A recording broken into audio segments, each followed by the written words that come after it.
Day to day news Bharat में मैं सुरभि गैरोला आपका स्वागत करती हूं। Day to day news Bharat आपसे वादा करता है कि हम पूर्णतः निष्पक्ष तरीके से पत्रकारिता करेंगे और हमारा कोई भी पत्रकार किसी भी प्रकार का उपहार या विज्ञापन स्वीकार नहीं करेगा, न ही किसी को ब्लैकमेल करेगा। हम दबे कुचले लोगों की आवाज बनेंगे।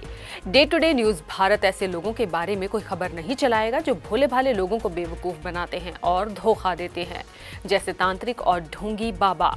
और हम लोगों की नजर में लोकतंत्र के चौथे स्तंभ को मजबूत करने की कोशिश करेंगे। रुक करते हैं day to day news Bharat की टॉप 10 खबरों का। यूक्रेन पर रूस ने किया 3 सालों में सबसे बड़ा ड्रोन हमला। अब पोलैंड बॉर्डर पर तैनात हुए नाटो के फाइटर विमान। यमन में भारतीय नर्स निमिषा को बचाने की जा रही है जद्दोजहद। सुप्रीम कोर्ट सुनवाई के लिए हुआ तैयार। बिहार वोटर लिस्ट में रिवीजन मामले पर सुप्रीम कोर्ट में हुई सुनवाई। देश भर में होगा वोटर लिस्ट रिवीजन। राजस्थान के जैसलमेर में पौराणिक छतरियों के निर्माण पर मचा बवाल। पुलिस पर हुई पत्थरबाजी, कई जख्मी।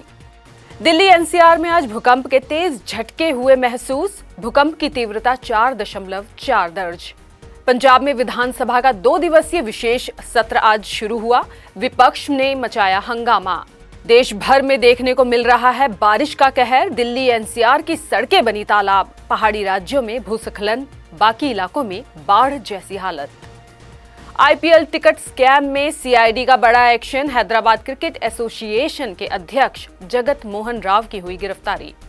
बीजेपी की पूर्व केंद्रीय मंत्री स्मृति ईरानी टीवी की दुनिया में फिर से कर सकती हैं वापसी। जनता के मन में बड़ा सवाल, क्या वो राजनीति को छोड़ देंगी? घरेलू शेयर बाजार उछाल के साथ खुला। सेंसेक्स 122 अंक पर तेज रहा। निफ्टी भी 25,500 के पार हुई।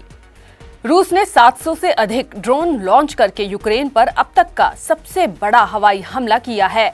इसके बाद नाटो के जेट विमानों को पोलिश हवाई क्षेत्र में तैनात होने के लिए मजबूर होना पड़ा। यूक्रेनी राष्ट्रपति जेलेंस्की ने कहा है कि इस मामले पर पैमाने पर रूसी हमले में विभिन्न प्रकार के 728 ड्रोन शामिल थे। यमन में मौत की सजा पा रही भारतीय नर्स निमिषा प्रिया को बचाने की संभवतः आखिरी कोशिश शुरू हो गई है। दरअसल सुप्रीम कोर्ट ने निमिषा प्रिया को बचाने की मांग वाली याचिका पर सुनवाई करने की मंजूरी दे दी है। गौरतलब है कि निमिषा प्रिया को यमन में यमनी नागरिक की हत्या के मामले में 16 जुलाई को मौत की सजा दी जा सकती है। बिहार में वोटर लिस्ट रिवीजन मामले में आज सुप्रीम कोर्ट में सुनवाई हुई। इसमें चुनाव आयोग के फैसले के खिलाफ चुनौती देने वाले की तरफ से तमाम दलीलें दी गई। इस पूरे मामले में कोर्ट में कहा गया कि प्रक्रिया से परेशानी नहीं है, दिक्कत चुने गए समय से है, और कहा कि देश भर में होगा वोटर लिस्ट रिवीजन।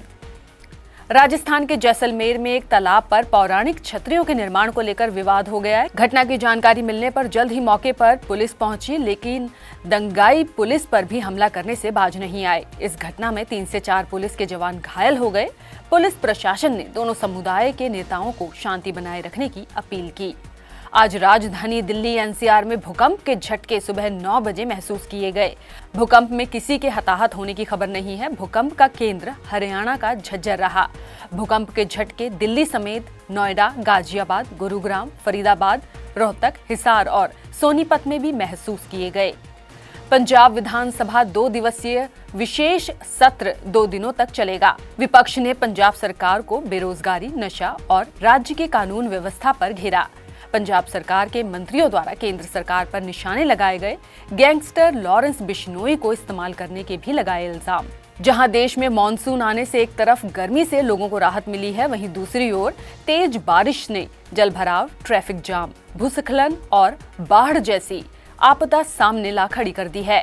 इसका सबसे अधिक असर दिल्ली एनसीआर में देखा जा रहा है, जहां कुछ ही घंटों की बारिश ने शहर की रफ्तार थाम सी दी है। सड़कें तालाब में तब्दील हो गई हैं। इसके अलावा उत्तराखंड, हिमाचल, असम और महाराष्ट्र जैसे राज्यों में हालत काफी चिंताजनक है।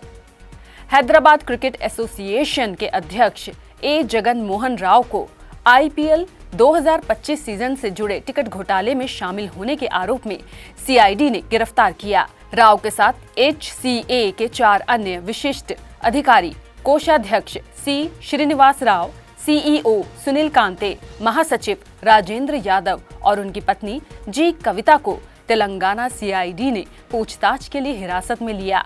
ये गिरफ्तारियां निःशुल्क मैच टिकटों के वितरण से जुड़ी जालसाजी, वित्तीय गड़बड़ी और दबाव डालने की गतिविधियों के आरोप के बाद हुई। खबर है कि क्योंकि सास भी कभी बहू थी सीरियल का दूसरा हिस्सा बहुत जल्द टीवी पर होगा और इस सीरियल में स्मृति ईरानी फिर से अहम रोल में नजर आ सकती है और फिर से तुलसी के रूप में ही नजर आएंगी। अब ऐसे में लोगों में ये सवाल उठ रहा है कि क्या ये राजनीति से तौबा करने वाली हैं? घरेलू शेयर बाजार की आज मजबूत शुरुआत हुई। आज का बाजार हरे निशान के साथ खुला। सुबह 9:16 पर BSE सेंसेक्स 122.12 अंक की उछाल के साथ 83,658.20 के लेवल पर कारोबार कर रहा था। इसी तरह निफ्टी 50 भी 35.55 अंक की बढ़त के साथ 25,511.65 के लेवल पर था। निफ्टी पर Tata steel, Shriram finance, power grid corp, Axis bank, Bajaj finance के शेयर सबसे ज्यादा फायदे में देखे गए, जबकि doctor Reddy's labs, Wipro, Cipla, Tata motors और TCS के शेयर सबसे ज्यादा गिरे। ये थी day to day news Bharat की टॉप 10 खबरें। अन्य खबरों के लिए जुड़े रहे day to day news Bharat के साथ।